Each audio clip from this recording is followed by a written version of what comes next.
charlas de Argus, organizados por el Comité de Docencia. Vamos a hablar en los próximos minutos sobre el cáncer de próstata y la relación o la incidencia que tiene la resonancia magnética en su diagnóstico. Esta es una enfermedad que la Organización Mundial de la Salud la considera como el cáncer más común en hombres mayores de 50 años. Están reportados algo así como 150.000 casos nuevos por año y la cantidad de muertes se elevan a más de 50.000. Así que para esto invitamos al doctor Adrián Trache, que es ex residente de Argus y ahora es médico de staff del Servicio de Resonancia Magnética del Hospital Fernández. Está dedicado a las oncoimágenes, también forma parte del servicio de radiodiagnóstico del Sanatorio Güemes. Y en los próximos minutos entonces nos va a hablar de la resonancia multiparamétrica de próstata y cuál es el lugar que ocupa en el cáncer de próstata. También nos va a acompañar hacia el final de la charla el doctor Roberto Gacigalupo, que es el jefe de división de urología del Hospital Fernández, que tiene muchísima experiencia y es un honor contar con su experiencia y sus comentarios sobre el final de la charla. Así que Adrián, por favor, cuando quieras podemos comenzar con tu presentación. Bueno, gracias Sebastián, gracias Roberto por estar presente, gracias a todos los que están presentes, a todos los oyentes. Voy a comenzar con esta charla que la elegí porque últimamente hubo cambios importantes, entonces lo que quiero es repasar las nuevas evidencias para ver en qué lugar se encuentra hoy la resonancia de próstata multiparamétrica con respecto al diagnóstico de cáncer de próstata. Vamos a comenzar. La charla durará aproximadamente 40 minutos y próximamente habrá 10 minutos para responder preguntas. Bueno, como decía Sebastián, el cáncer de próstata es el segundo cáncer más común diagnosticado en hombres. En el año 2012 se diagnosticaron 1.1 millones de cánceres de próstata en todo el mundo, lo que representó el 15% del total de cánceres en general. Los datos que les presento acá son del 2018 de Globocan, donde en el año 2018 persiste en el segundo lugar en incidencia, lo voy a marcar aquí, con el 13,5%, cuando vemos la tasa de mortalidad que es mucho menor con respecto a la incidencia. En Argentina, las estadísticas de Globocan la posicionan en el primer lugar con el 19% de cánceres en pacientes de sexo masculino. Se prevé que a nivel mundial el cáncer de próstata representará 1.200.000 casos y 359.000 muertes en el año 2020. Bueno, como vemos, el cáncer de próstata es un problema de salud importante en los hombres, cuya incidencia depende principalmente de la edad. Normalmente, a nuestros adultos mayores, cuando llegan a determinada edad, alrededor de los 50 años, y esto lo digo relativamente, le ofrecemos como método de screening el tacto rectal y los valores de PSA. Los valores de PSA han demostrado en el tiempo una reducción en la mortalidad por cáncer de próstata. Y digo, cuando decía relativamente a qué edad se comienza a realizar el screening, es porque normalmente se realiza en hombres mayores de 50 años, pero también se realiza en hombres mayores de 45 años con antecedentes familiares de cáncer de próstata o con hombres afrodescendientes mayores de 45 y pacientes portadores de mutaciones genéticas mayor a 40 años. Bueno, ¿cuál sería el test ideal para realizar? ¿Cuál sería el test ideal para el cáncer de próstata? El test ideal debería ser un test mínimamente invasivo que identifique una alta proporción de cánceres de próstata clínicamente significativos, que evite el diagnóstico de cáncer de próstata clínicamente no significativo y que tenga una baja tasa de complicaciones. La vía clásica de diagnóstico se realizaba, o sea, lo que teníamos para ofrecerle a los adultos mayores ante un PSA alterado y un tacto rectal alterado, normalmente es la biopsia. Cuando la biopsia daba positiva, cuando se diagnosticaba el cáncer de próstata, se realizaba la estadificación y posteriormente el tratamiento. ¿Qué pasó con esta vía? A lo largo del tiempo aparecieron estudios que demostraron que por esta vía había una sobredetección de cáncer clínicamente insignificante y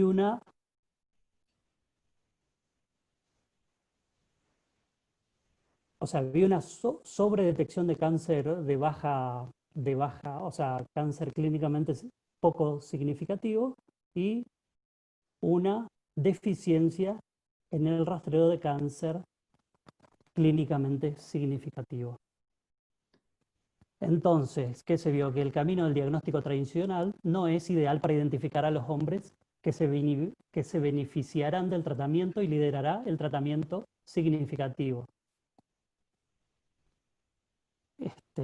Antes de esto, le digo la definición. Cáncer de próstata clínicamente insignificante es el cáncer de crecimiento lento que no representará una alteración en la morbilidad del paciente, y cáncer de próstata clínicamente significativo es aquel que puede invadir estructuras vecinas, que puede generar metástasis, dolor y la muerte. Bueno, ¿dónde estamos hoy? Según las guías europeas. Hoy aparece la resonancia magnética multiparamétrica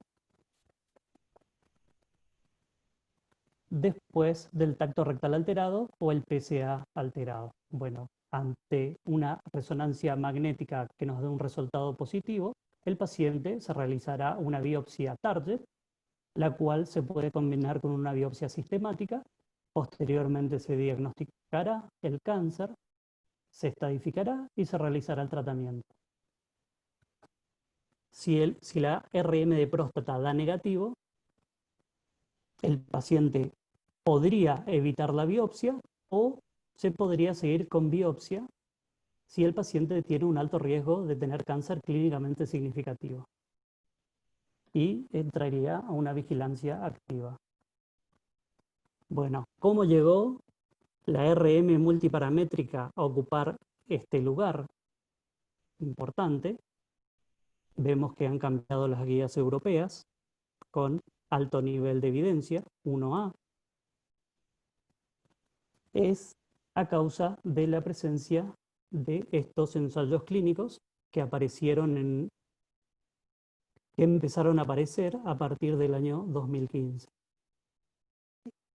Antes de empezar a revisar estos estudios, vamos a repasar la clasificación de Laysup y de Gleason, donde se clasifica al cáncer. Esto es una clasificación de la Sociedad de Anatomopatología y clasifica a los cánceres en bajo grado, intermedio favorable, intermedio desfavorable y alto grado. Los clasifica en grado 1, 2, 3, 4 y 5 de Laysup, y lo que corresponde el grado 1 a una puntuación de Gleason 6, el grado 2 a una puntuación de Gleason 7, o sea 3 más 4, que sería el intermedio favorable, un intermedio desfavorable que se lo ubica en el grado 3 con una puntuación de Gleason 4+3 y alto grado que sería en la puntuación de Gleason 8 o 9-10. Bueno, vamos a comenzar con los ensayos clínicos. El primero de todos, importante que apareció, fue el estudio PROMIS. Este estudio fue un estudio multicéntrico, no aleatorizado, que se realizó en 11 centros de Inglaterra, de Reino Unido. Fue un estudio pareado, multicéntrico, no aleatorizado, lo que dijimos, en 11 centros, donde se reclutaron pacientes de 2012 hasta el 2015 y fue publicado en la revista Lancet en 2017. ¿Qué intentó probar este estudio? El valor de la RM multiparamétrica para los hombres con sospecha de cáncer de próstata, a quienes se le había recomendado una biopsia. ¿Cuáles fueron los resultados primarios? El rendimiento diagnóstico, la sensibilidad, la especificidad, el valor predictivo positivo y el valor predictivo negativo. Esto con una definición de cáncer de próstata clínicamente significativo 4+3 o con un núcleo de biopsia mayor a 6 milímetros.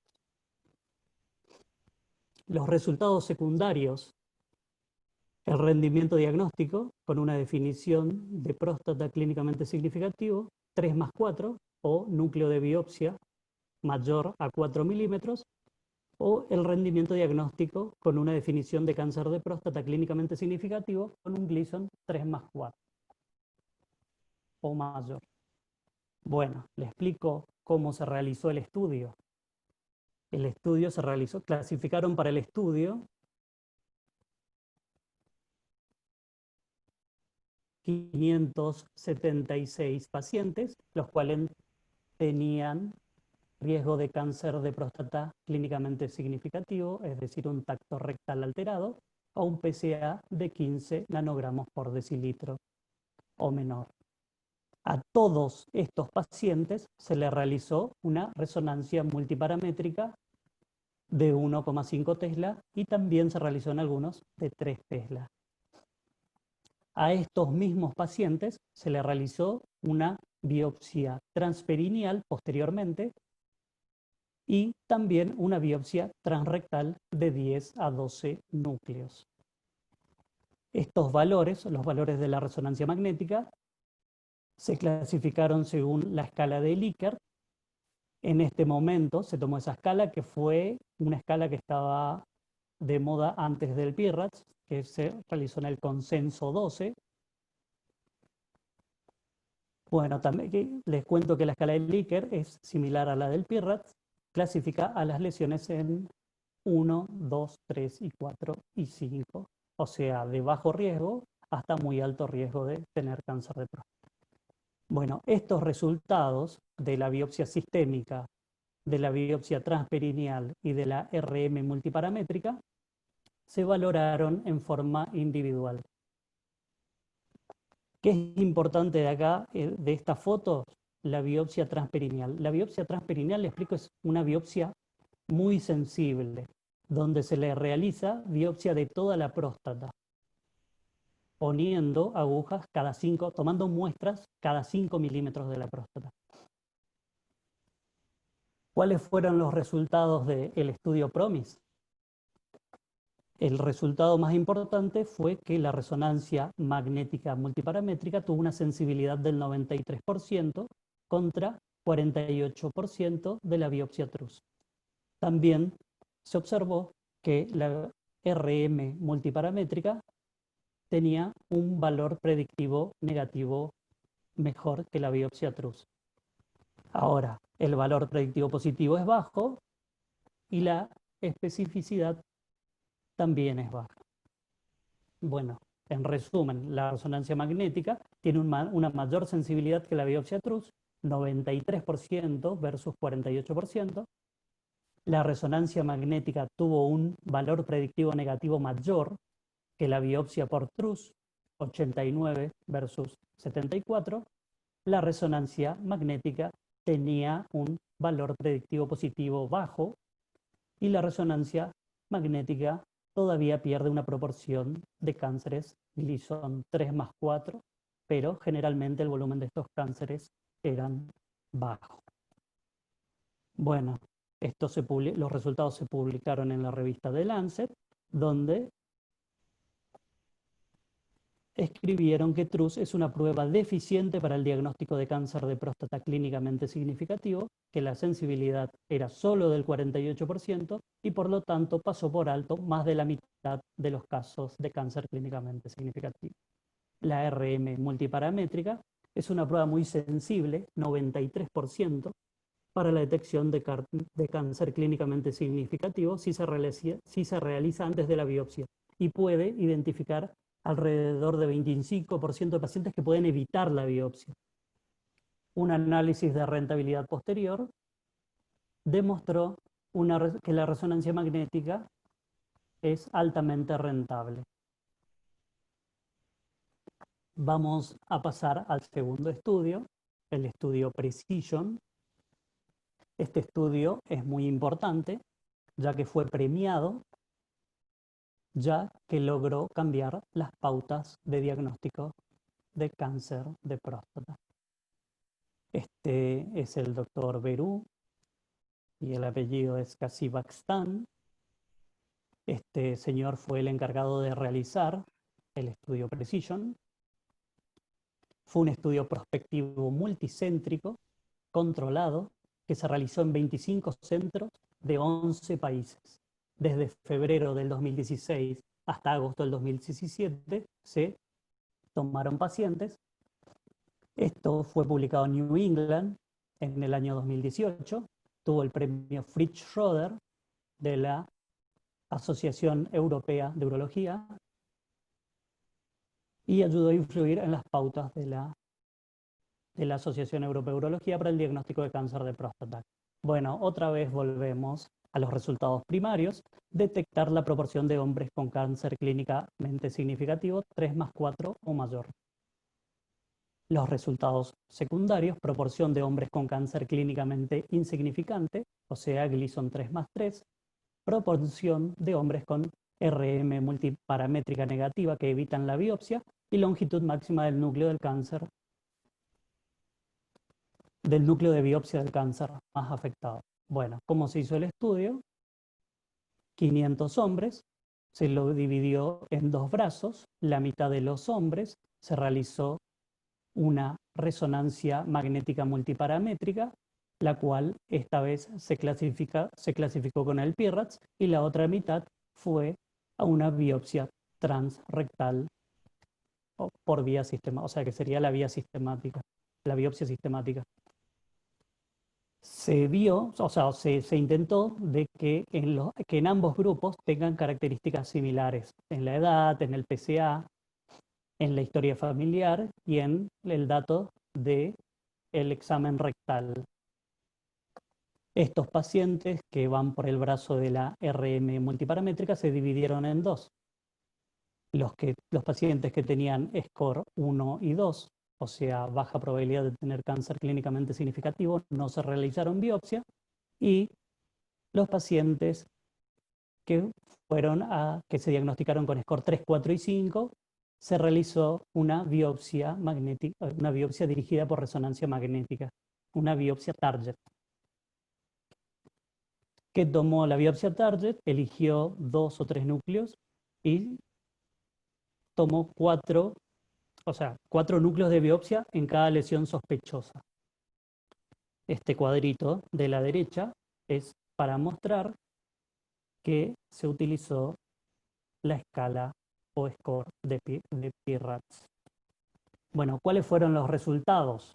Esto es muy interesante. 71 hombres evitaron la biopsia. El resultado no reveló cáncer de próstata clínicamente significativo. Se tomaron 4 núcleos de biopsia versus 10 a 12 núcleos de la biopsia dirigida. El resultado primario fue que de 252 hombres de la rama del brazo de la RM multiparamétrica y la biopsia target, detectó 95 pacientes, o sea, 38%. Y El brazo de TRUS biopsia o biopsia transrectal por ecografía detectó 64 de 248 pacientes.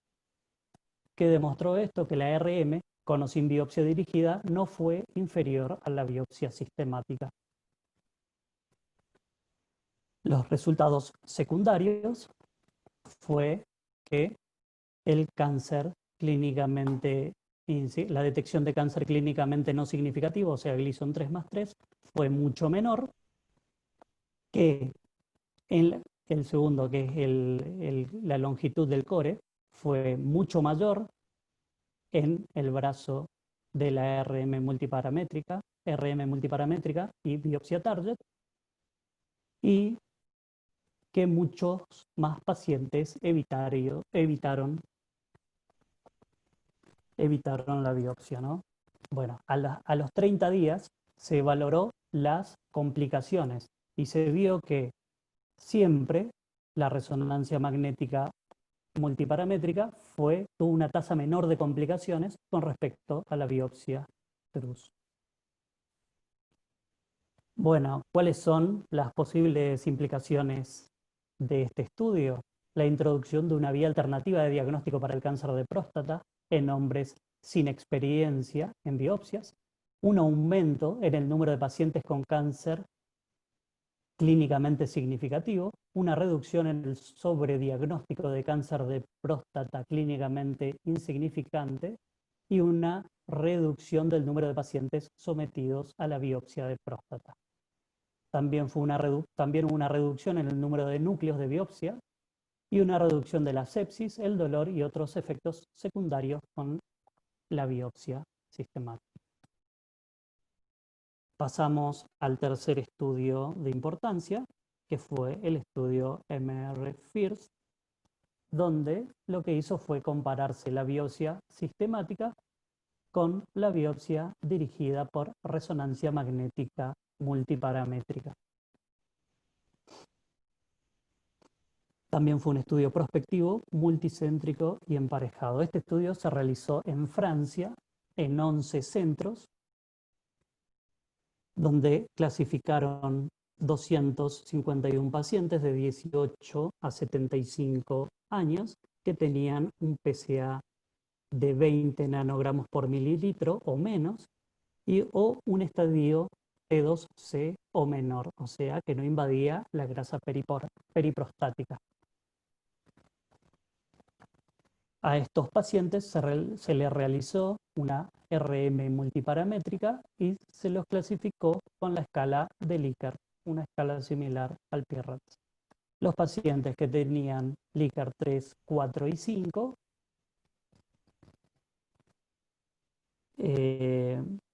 se realizaron biopsias, o sea, en un segundo tiempo se realizaron biopsias, primero por un operador que realizó una biopsia guiada por RM, y segundo, una biopsia sistemática por otro operador que estaba sesgado de las imágenes de RM. ¿Cuáles son los valores que se obtuvo? Les cuento, los pacientes que no habían tenido Likert 3, 4 y 5 también se realizaron biopsia sistemática y también se valoraron posteriormente. Bueno, ¿cuáles fueron los resultados? Que en la rama de la biopsia target diagnosticó 19% y en la rama de la biopsia sistemática se diagnosticó el 14%, pero se vio que en conjunto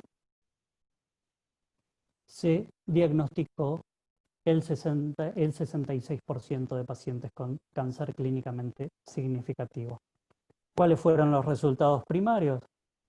La proporción de hombres con cáncer clínicamente significativo, Gleason 3+4 o mayor, proporción de hombres con cáncer clínicamente significativo, 4+3, proporción de hombres con cáncer clínicamente insignificante, 3+3, y proporción de hombres con cáncer clínicamente significativo y con RM negativa.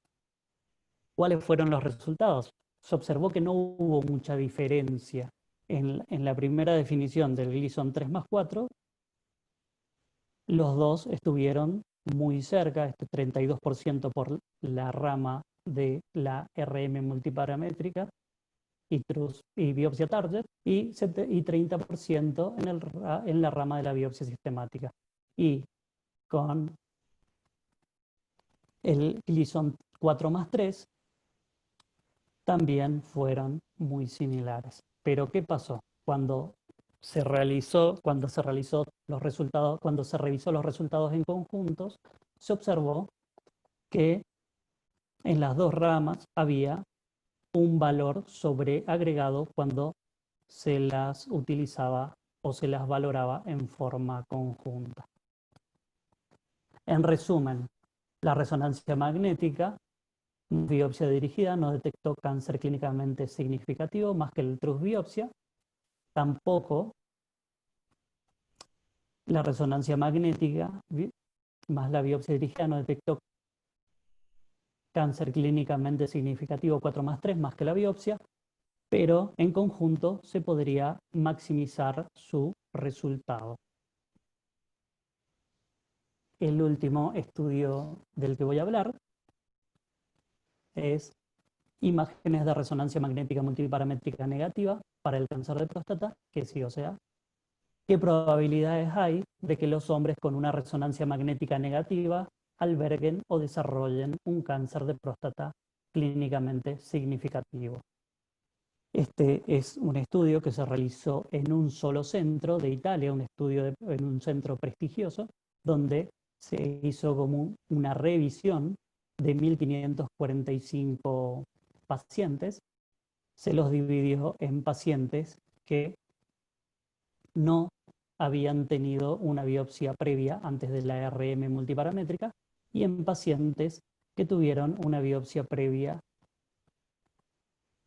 antes de la RM multiparamétrica. Todos estos pacientes, como saben, habían tenido un resultado negativo para cáncer clínicamente significativo en la RM. A estos pacientes se le hizo un seguimiento a mediano plazo con todos estos valores cada 8 meses por un tiempo aproximado de 4 años. Y se vio que el 95% de los pacientes en la rama que no tenían biopsia previa estaba libre de cáncer y en la rama de la biopsia previa negativa antes de la RM, 96% estaba libre de cáncer. Bueno, ¿cuáles son las conclusiones de este estudio? Que es que la RM es altamente confiable para excluir cáncer de próstata clínicamente significativo, sin embargo, la biopsia sistemática debe recomendarse incluso después de la RM negativa, especialmente en pacientes con niveles altos o en aumento de PSA. Una revisión de Cochrane valoró el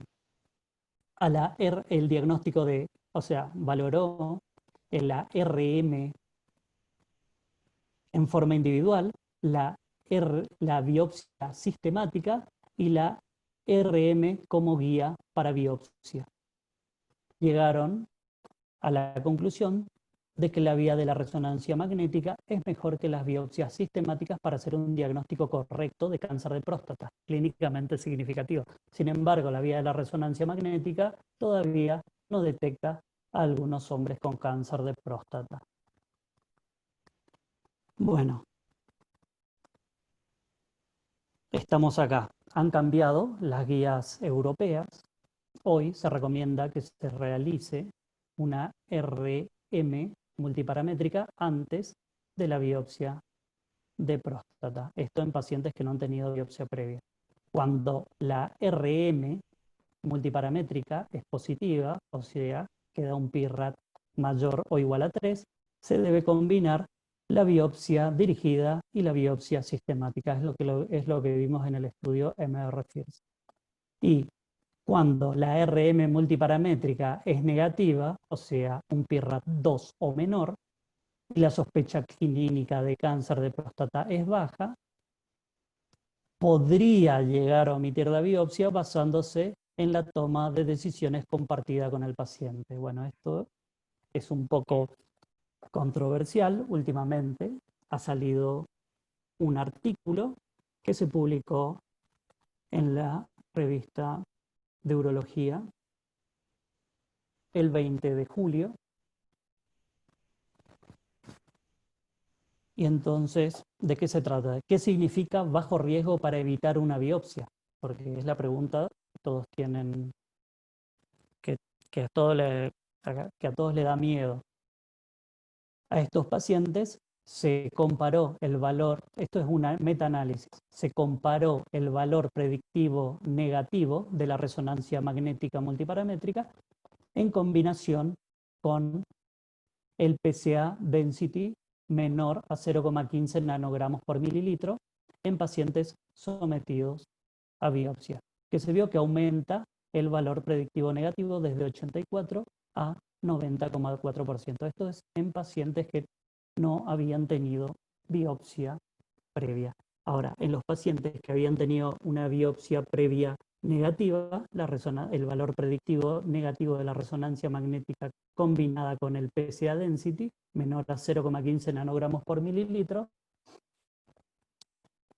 y en pacientes con biopsias negativas previas aumenta el valor predictivo negativo de 88 a 94%. Bueno, ¿qué es lo que nos tenemos que llevar en esta primera parte de la charla? Que se recomienda la resonancia magnética multiparamétrica antes de la biopsia en hombres con sospecha clínica de cáncer de próstata, que se puede o se podría utilizar una resonancia magnética no sospechosa para aconsejar a los pacientes con bajo riesgo de cáncer. Para evitar la biopsia, cuando dice bajo riesgo de cáncer, lo pone el valor del PSA density. Y que se puede usar una resonancia magnética sospechosa para dirigir núcleos de biopsia adicionales a estas lesiones para aumentar la detección del cáncer de próstata. No puse artículos en esta charla sobre la superioridad de algún tipo de biopsia dirigida, o cognitiva, o fusión o INBORE. Los estudios revelan que no hay superioridad de ningún tipo en particular de biopsia dirigida. Bueno, las guías europeas hoy, en relación a las imágenes, recomiendan que la biopsia sistemática es un método aceptable en caso de que no se disponga de RM multiparamétrica. Ahora, en todos los pacientes no se utilice RM multiparamétrica como herramienta de detección inicial, y también que debe adherirse a las pautas de PIRADS para la adquisición e interpretación de las imágenes. Ahora, en los pacientes que no tratados previamente con biopsia, realice una RM multiparamétrica antes de la biopsia de próstata. Cuando la RM multiparamétrica es positiva, es decir, un PIRADS mayor o igual a 3, combine la biopsia dirigida y la biopsia sistemática, y que cuando la RM es negativa, o sea, PIRADS de 2 o menor, y la sospecha clínica de cáncer de próstata es baja, omita la biopsia basándose en la toma de decisiones compartida con el paciente. Esto tiene un índice de fuerza débil. Y para los pacientes que han tenido biopsia previa negativa, realice una RM antes de la biopsia de próstata. Cuando la RM es positiva, es decir, PIRADS mayor o igual a 3, realice solo una biopsia dirigida, eso tiene un índice de fuerza débil, y que cuando la RM multiparamétrica es negativa, es decir, PIRADS menor o igual a 2, y la sospecha clínica de cáncer de próstata es alta, realice una biopsia sistemática basada en la toma de decisiones compartidas con el paciente. Ahora voy a hablar de los cambios en la guía americana, o qué recomiendan. La guía americana dice que 2 ensayos aleatorizados han proporcionado datos de nivel 1 para respaldar la recomendación de RM multiparamétrica antes de la biopsia para todos los hombres sin antecedentes previos de biopsia, en consideración para biopsia de próstata.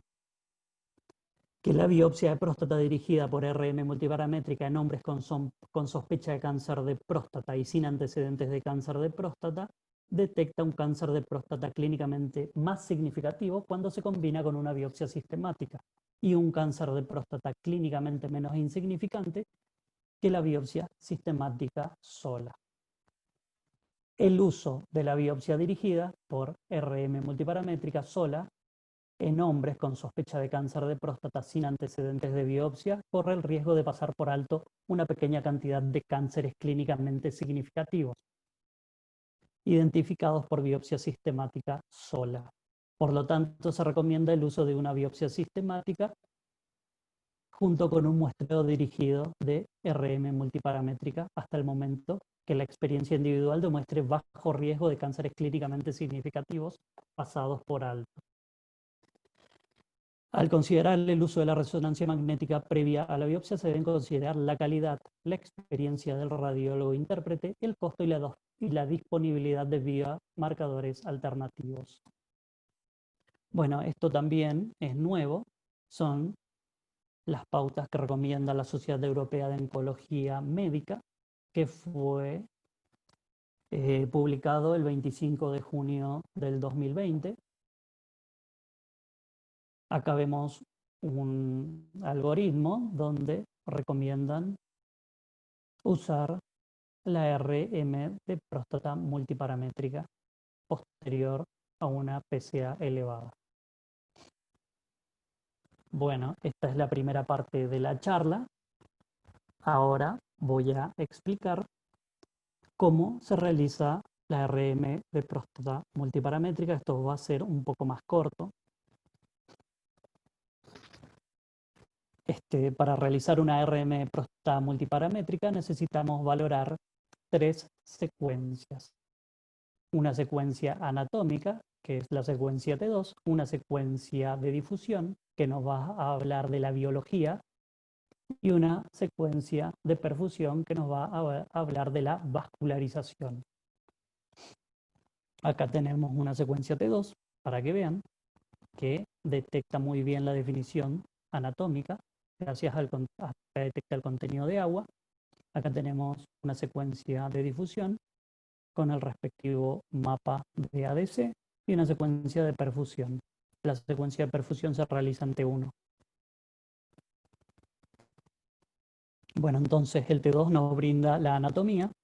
Acá podemos ver que nos brinda una buena definición de la glándula prostática. Esto es un corte axial, esto es un corte coronal y esto es un corte sagital. Le voy a mostrar un poco de la anatomía, de lo que podemos ver. Estas son las vesículas seminales. Esto es un corte a nivel de la base. Fíjense cómo se empieza a definir la glándula. La glándula prostática consta de una zona periférica, que es el barquito, ¿sí? Es un área más hiperintensa que rodea a la glándula central. La glándula central, o sea, la glándula periférica tiene más contenido acuoso o más tejido glandular. Y también hay una zona central que para nosotros compone a la zona transicional y central. Y se ve de forma más oscura. ¿Por qué se ve más oscuro? Porque hay predominancia de tejido estromal. A veces cuando hay una hipertrofia prostática benigna, se puede ver con una señal heterogénea porque empieza a aparecer tejido glandular y tejido estromal. Esta es una imagen de T2, donde podemos ver las vesículas seminales, pero fíjense esta imagen, una imagen de baja señal, localizada en la zona anterior. Es así como se ven los cánceres de próstata en la secuencia T2. Ahora vamos a hablar un poco de la difusión. Para eso, primero tenemos que comprender el movimiento browniano de las moléculas, es decir, cómo difunden libremente las moléculas de agua o de hidrógeno a través de los tejidos. Para los que no entienden, imagínense que los círculos amarillos son células, que esta imagen, esta barra roja es un vaso y que las flechas azules representan al movimiento de agua en el espacio intersticial, en el movimiento de agua entre el espacio intersticial y hacia dentro de la célula y de la célula hacia el espacio intersticial, y el movimiento de agua hacia dentro del vaso o hacia afuera del vaso. ¿Qué pasa cuando tenemos un tejido patológico con cáncer de próstata? Empieza a aumentar el número de células, o sea, observamos hipercelularidad. Entonces, el movimiento libre de las moléculas de agua se ve alterado, y esto es lo que nosotros denominamos restricción de señal, que es lo que va a captar la resonancia magnética. También tenemos que tener un concepto claro, que la difusión y el mapa de ADC se correlacionan con la escala de Gleason. Una restricción de señal y un ADC bajo se correlaciona con la clasificación de Gleason de alto grado. Acá podemos observar en este cuadro una imagen de difusión con restricción de señal y el cálculo matemático del ADC. Esto es lo que representa esta figura que he explicado, y esta es la anatomía patológica. Este es un paciente con cáncer clínicamente significativo. La tercera secuencia que valoramos es la secuencia de perfusión. Vemos que lo que tenemos que observar es que las lesiones van a tener un realce temprano, y esta es la curva de perfusión que vamos a valorar. ¿Cuáles son los componentes de una RM multiparamétrica? La técnica, el reporte y las indicaciones. La técnica, ¿de qué consta la técnica? Consta de tecnología, parámetros técnicos y preparación del paciente. Con respecto a la tecnología, podemos utilizar ambos equipos de 3 Tesla y de 1,5 Tesla. También podemos usar bobinas de superficie. Antes, pero ha caído en desuso, se podía usar la bobina endorrectal. ¿Qué pasó con la bobina endorrectal a través de estos años? La bobina endorrectal se introdujo a partir del año 89, pero con el tiempo fue cayendo en desuso, ya que han mejorado los software de las computadoras y han aparecido mejores bobinas de superficie. Es decir, que cuando empezaron a aparecer bobinas de superficie mayores a 16 canales, se vio que las imágenes eran tan buenas como la de la bobina endorrectal. ¿Cuál es la diferencia entre imanes de 1,5 Tesla versus equipos de 3 Tesla? En realidad se pueden usar los dos, nada más que es preferible el de 3 Tesla, ya que nos da una mayor relación señal-ruido, o sea, una mayor resolución espacial o temporal, pero tiene artificios por susceptibilidad, heterogeneidad y efecto dieléctrico que nos van a dificultar también con las imágenes. Y en equipos de 1,5 Tesla en casos de pacientes que tengan implantes condicionales para 3 Tesla o artificios por susceptibilidad magnética. ¿Cuál es la preparación del paciente? El paciente no debe tener eyaculación 3 días previos. Esto es para lograr la buena distensión de las vesículas seminales y poder valorarlas mejor.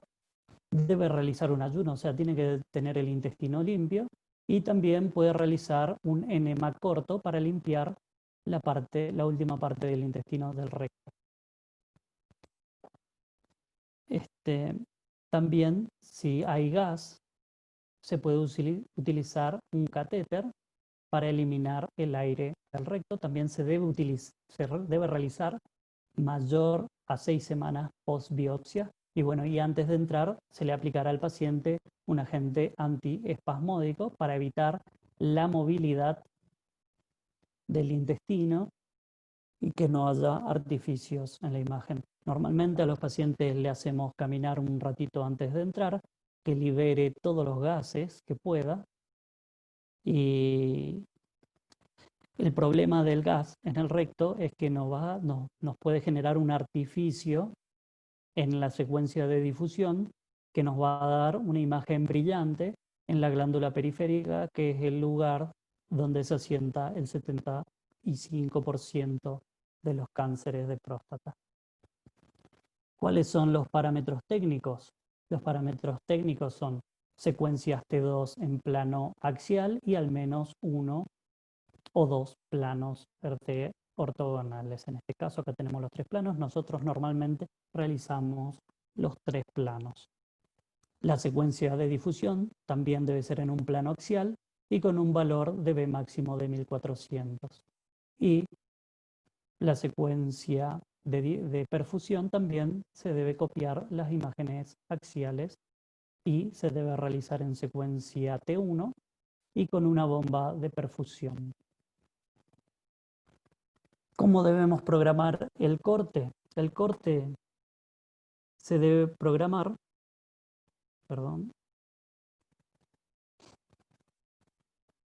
el coronal se debe programar perpendicular a la interfase entre el recto y la glándula prostática. Eso nos va a dar una mejor definición entre ambos órganos y de la glándula periférica. Bueno, con respecto al reporte, lo que utilizamos es el reporte de PIRADS 2.1. El PIRADS apareció por primera vez en el año 2012 y se lo realizó para unificar informes e imágenes y que podamos tener un reporte estandarizado en todo el mundo. Bueno, ¿qué significa la escala de PIRADS? La escala de PIRADS lo que hace es clasificar a las lesiones sospechosas habiendo una puntuación de 1 a 5, donde 1 es muy baja probabilidad de cáncer clínicamente significativo, un PIRAD 2, baja probabilidad de cáncer clínicamente significativo, PIRAD 3 es una probabilidad intermedia, PIRAD 4 es alta y PIRAD 5 es muy alta.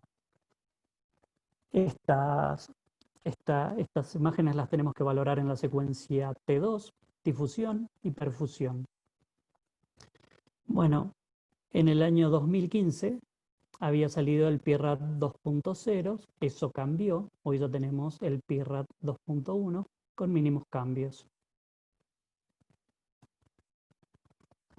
Estos son los cambios.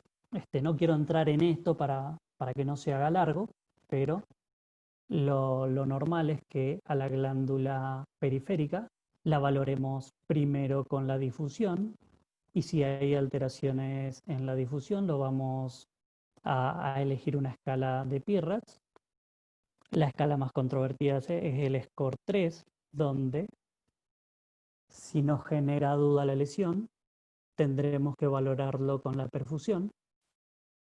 Si la perfusión da positiva, esa lesión sospechosa va a pasar a un PIRAT 4 y si da negativa se va a quedar en un PIRAT 3.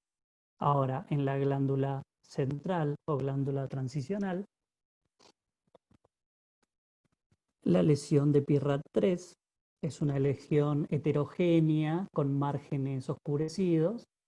La tendremos que valorar con difusión. Si esa difusión nos da una puntuación de 5, pasará a PIRAT 4, y si da una puntuación menor de 5, nos quedaremos en el PIRAT 3. Lo mismo con el SCORE 2. Con el SCORE 2. El SCORE 2 son imágenes nodulares parcialmente encapsuladas, o también áreas de baja señal entre nódulos o nódulos homogéneos no encapsulados. Estas lesiones, si tienen una difusión positiva menor a 4, se van a quedar con un PIRAT 2, o si tienen una difusión mayor a 4, van a pasar a PIRAT 3. Bueno, el CAE es algo como la inteligencia artificial, que son softwares nuevos, modernizados, que lo que hacemos es trabajar en conjunto, que en la misma workstation tengamos todas las herramientas para realizar un trabajo más fluido, más rápido, y que salgan los reportes de forma adecuada. Acá tenemos una medición de volumen, acá tenemos la puntuación del PIRAT. Cuando encontramos una lesión las vamos a asignar y nos va a dar el score. También tenemos estos cuadros que trabajamos en el mismo, donde podemos elegir la puntuación de PIRATs, y también podemos valorar si hay invasión de vesículas seminales, de vejiga, de recto, o si hay nódulos linfáticos sospechosos, también los marcamos, y después próximamente vamos a tener un reporte estandarizado. Acá le muestro un ejemplo de una imagen con un PIRATS 4, donde observamos una lesión de baja señal en la glándula periférica derecha. Vemos que en la difusión muestra una restricción de señal y tiene su correlato en el mapa de ADC. También observamos una lesión un poquito más medial sobre la glándula periférica, con brillo en difusión y caída en el mapa de ADC. Esto es una difusión sintética que está aprobada por el PIRAT 2.1. Acá mostramos el volumen de la lesión, podemos sacar el volumen de la lesión. Este fue un paciente de 70 años con 7,5 nanogramos por decilitro, un PSA density de 0,09,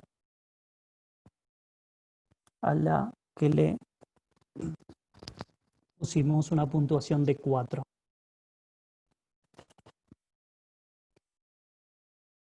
Esto es un reporte estandarizado. Para que hacer un buen reporte estandarizado tenemos que tener los valores de PSA. Primero, una pequeña historia clínica.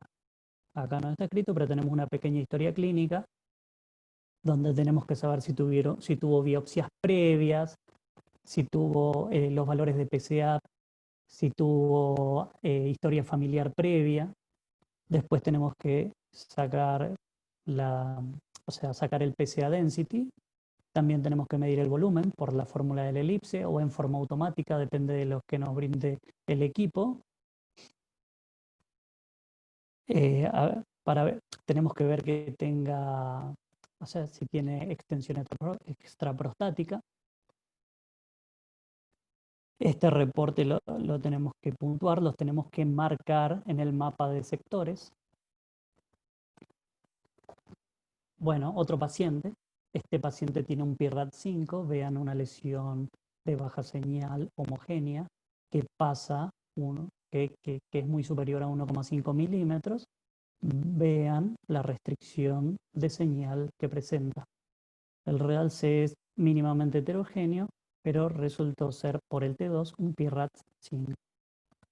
Este es un video donde les voy a mostrar cómo trabajamos normalmente para que tengan un poco de idea,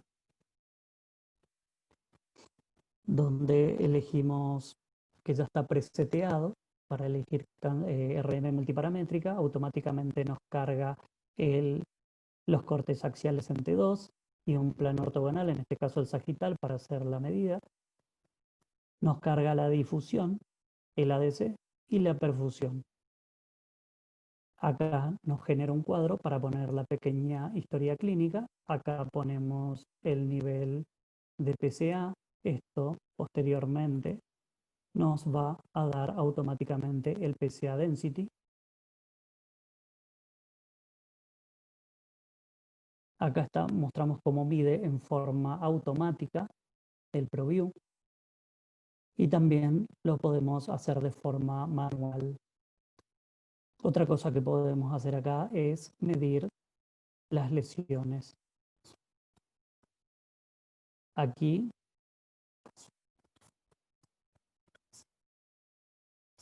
podemos medir las lesiones y también acá vemos la perfusión, cómo es la curva.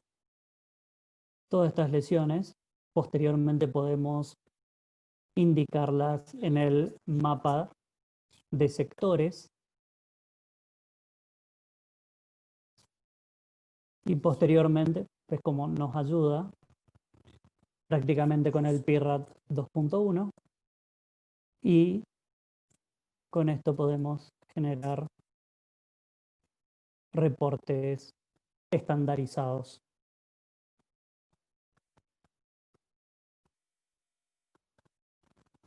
Bueno, ¿cuáles son las indicaciones? Las indicaciones ya las vimos. Han cambiado, pero bueno, siguen habiendo controversias. Fin.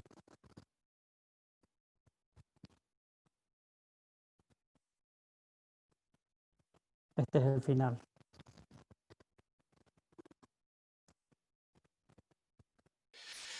Muchas gracias, Adrián. Excelente tu presentación. Muchísima información para analizar. Hiciste un resumen perfecto de una puesta al día muy buena del lugar que ocupa la resonancia en el diagnóstico del cáncer de próstata. Interesante lo que mostraste también, cómo la intervención en realidad de la inteligencia artificial a través del aprendizaje automático nos ayuda a hacer la medición de lesiones, el cálculo de lesiones, nos ayuda a elegir el PIRATS. La verdad que es muy, muy interesante. Bueno, este es el momento para que los que necesitan hacer preguntas lo hagan a través del chat.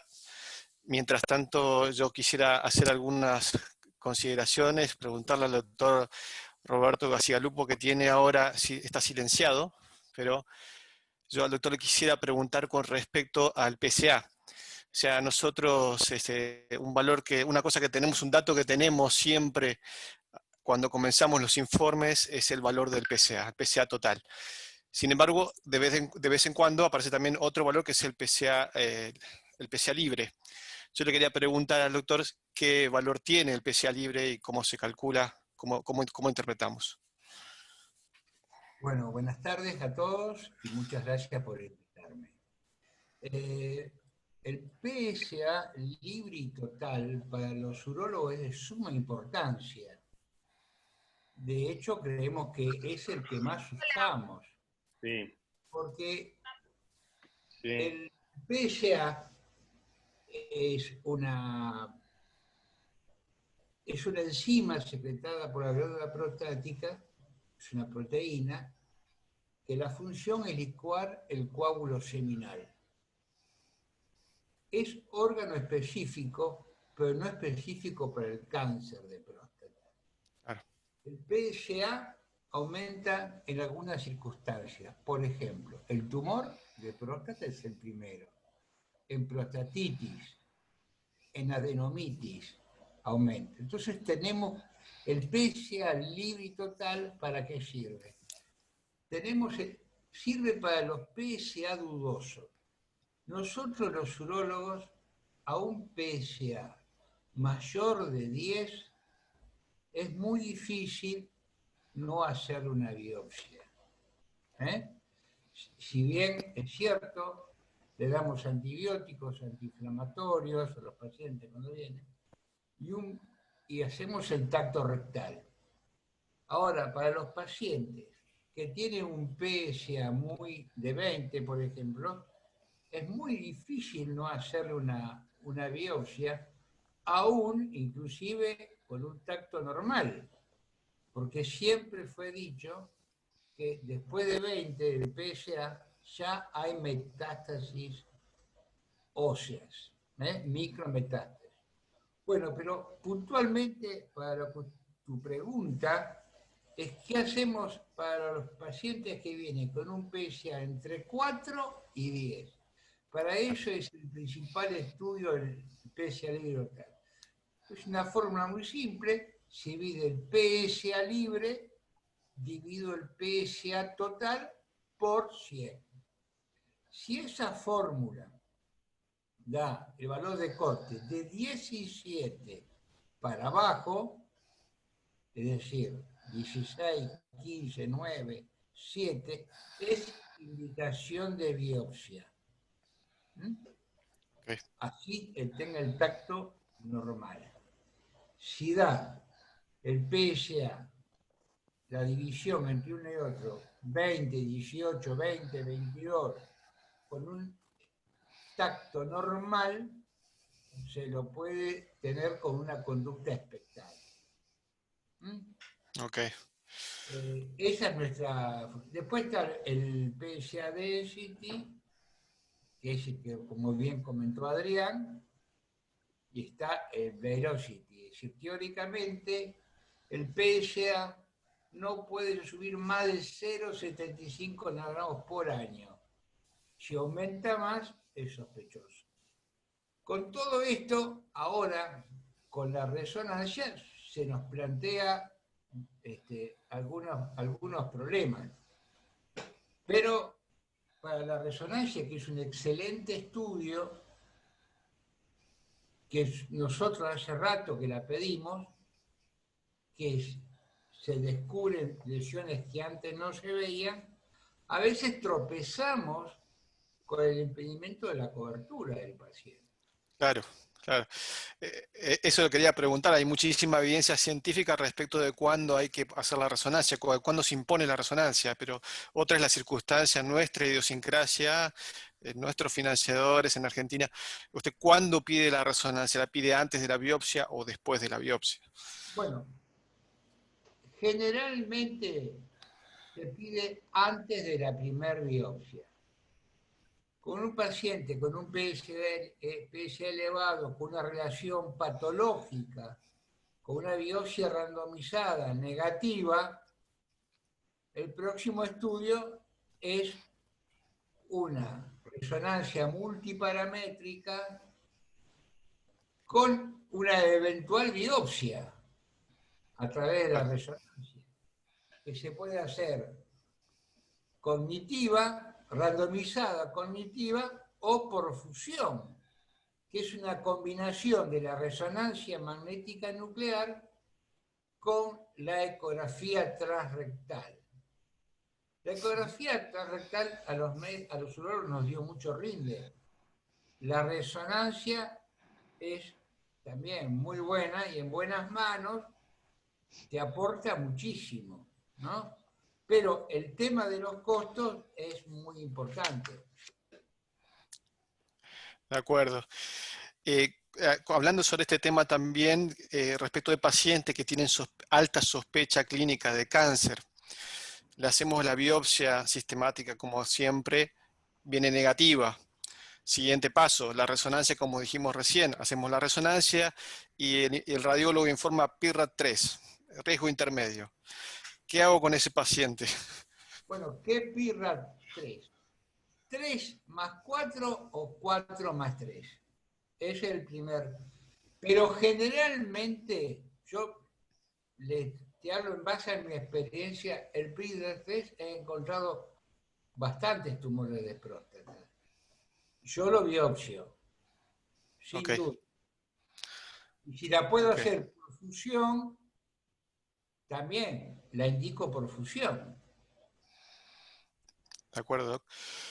Y Ahora, la otra pregunta. hay pacientes los cuales de entrada les pido pero bueno, tienen que ser pacientes los cuales la cobertura no le cubre, ¿no? Claro. Doctor, ¿cuál es el tratamiento actual del cáncer de próstata? De acuerdo al estadio. El tratamiento del cáncer de próstata, estadio T1, T1A, B y C, T2, A y B, prostatectomía radical. Al T3, ahí estamos en duda, porque puede haber invasión extracapsular o invasión de las vesículas seminales. El estadio, el T4, es con metástasis locales o a distancia, el M1 y M2. En este grupo, antes de evaluar el tratamiento, también se impone la resonancia para ver cómo están bien los planos, dónde está ubicado. Los tumores de próstata asientan generalmente en el 85% en la zona periférica y el 70% en el pico. Así que está muy bueno para ver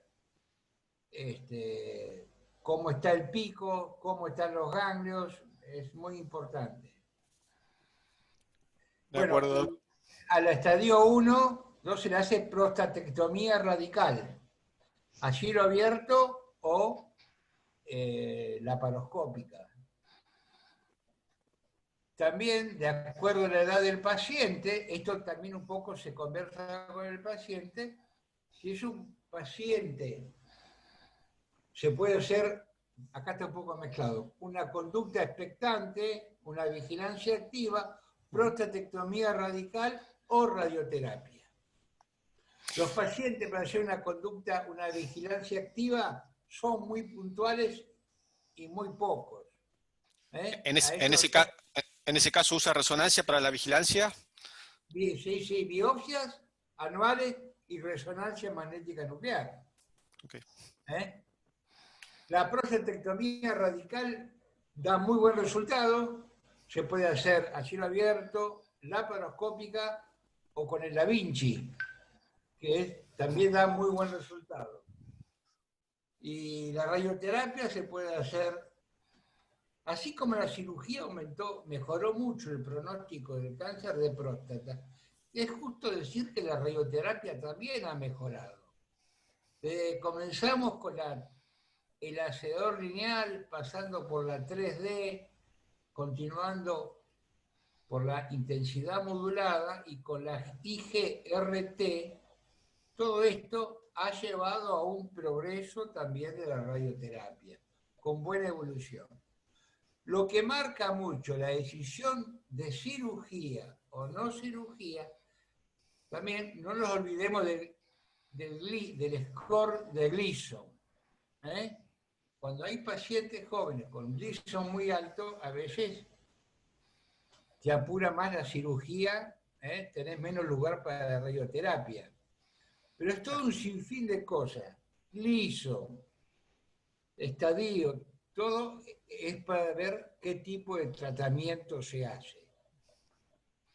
Y De el acuerdo. estadio, los tumores con estadio avanzado, bueno, hay que hacer el bloqueo androgénico completo o castración clínica o quirúrgica.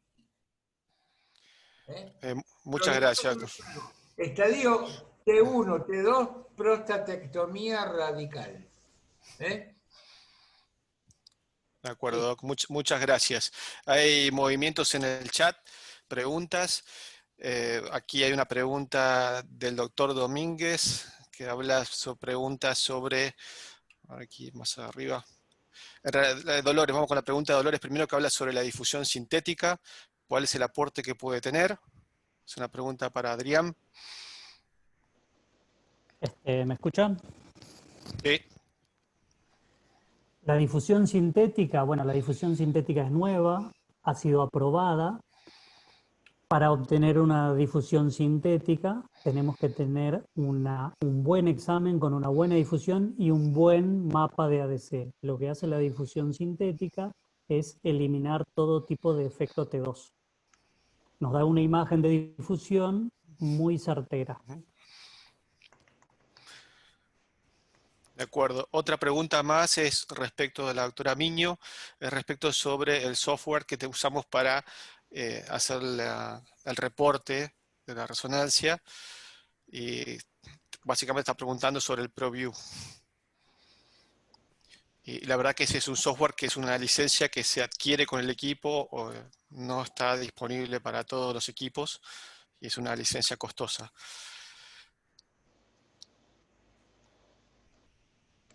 Vamos a hacer otra pregunta más.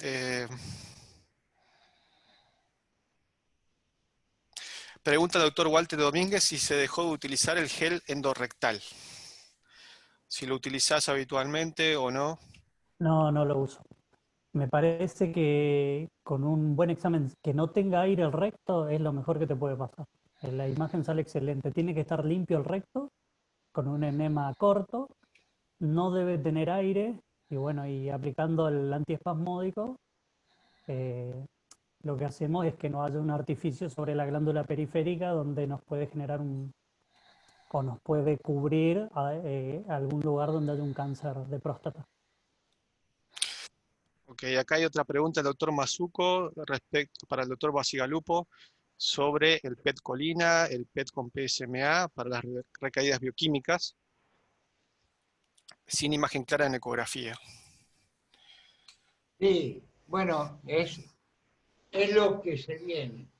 Primero, para el tratamiento del cáncer de próstata, para el pretratamiento y el posttratamiento, y para ver la posibilidad de malignidad, se están utilizando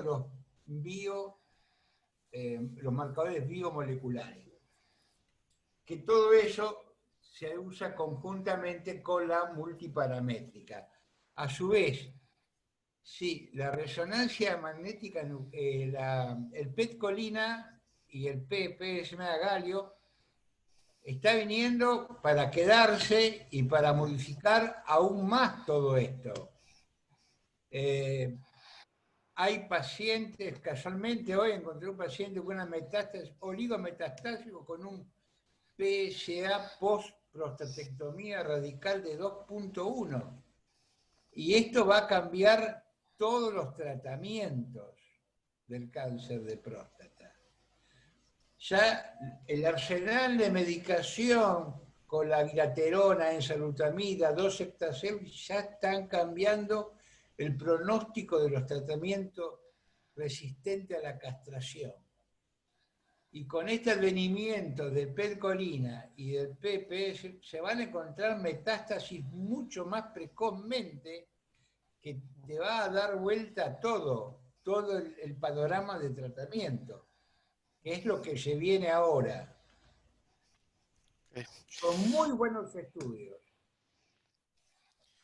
Sí, el PET con PSMA, ese es el galio marcado con anticuerpos monoclonales contra la proteína de membrana, el antígeno de membrana. También se usa mucho en la recaída bioquímica, ¿no? O sea, porque después de una prostatectomía con elevación del PSA o después de la radiocirugía, ahí se impone mucho el PET, ¿no? Ahí se usa en la recaída bioquímica. Después tenemos pacientes que no pueden hacerse resonancia por una contraindicación, por ejemplo, puede ser por marcapaso, se puede usar el PET con galio o con colina. El único problema del PET con galio es la disponibilidad, ¿no? Hay que tener un generador de galio que es bastante costoso. Bueno, a ver, ¿qué otra pregunta más tenemos por acá? Para Adrián, doctor Adrián Trache, sobre la densidad del PSA, igual había explicado en la presentación Sí, qué utilidad tiene, cómo se obtiene. bueno, la densidad del PSA se obtiene del PSA total dividido el volumen de la próstata. Bueno, expliqué que salió un artículo que fue un metaanálisis. En el metaanálisis el valor molecular que más encontraron en más de todo ese metaanálisis fue el PCA density. Entonces se comparó el PCA density con la RM multiparamétrica y bueno, y se llegó a la conclusión de que si el PCA density es de menor a 0,15 y hay una RM de próstata multiparamétrica negativa, había una alta, perdón, voy a poner un alto porcentaje de que esté libre de cáncer de próstata. Este es el artículo, lo puse aquí abajo, que si era un paciente sin biopsia previa, tenía una sensibilidad, un valor predictivo negativo de 84, aumentaba a 90% entre el PSA y la RM cuando se las combinaba, y si tenía una biopsia prostática previa negativa, tenía un valor predictivo negativo de 88 a 94 en la suma. O sea, iba de 88 a 94 con el valor predictivo negativo del PSA. Pero bueno, eso es un poco controvertido todavía. ¿Qué pasa cuando no puedes inyectar contraste endovenoso? O sea, porque no tenés un acceso vascular o porque tiene una contraindicación al gadolinio, por ejemplo. ¿Se puede hacer igual este estudio? Sí, el estudio se puede hacer igual, sin problemas. Valoraremos el T2 y la difusión. El inconveniente de hacer una RM biparamétrica es que no hay que la escala de Pirrax contempla las 3 secuencias, no 2 secuencias. Entonces se dificulta un poco para poner la puntuación y algunos radiólogos como que no se van a sentir cómodos con esto. Pero sí, se suele hacer y se suele hacer bastante.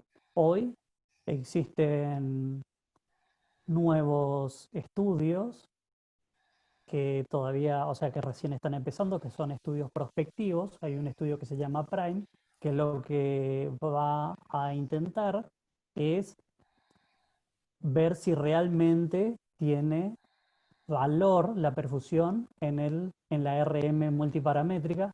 ¿Esto a qué llevaría? Esto llevaría a reducir costos y tiempo de estudio, ya que la perfusión ocupa 1/3 del estudio. Y esto, bueno, se dice que si se logra eso, se podría reducir el coste y más gente accedería al screening con una RM multiparamétrica. No sé si quedó claro. Sí, sí. Bueno, muchas gracias. Llevamos 1 hora y media ya de charla, así que como no hay más preguntas en el chat, yo creo que ya podemos dar por terminada esta sesión. Muchísimas gracias, doctor Trache, muchísimas gracias, doctor Bacigalupo, a todos los asistentes al aula virtual. Ha sido muy lindo compartir esta charla con ustedes. Muchas Así que no sé. gracias. Bueno, A ustedes. muchas Gracias, gracias doc. a todos los presentes. Gracias por estar. A Muchas ustedes, gracias. a Argo, muchas gracias. Hasta la próxima.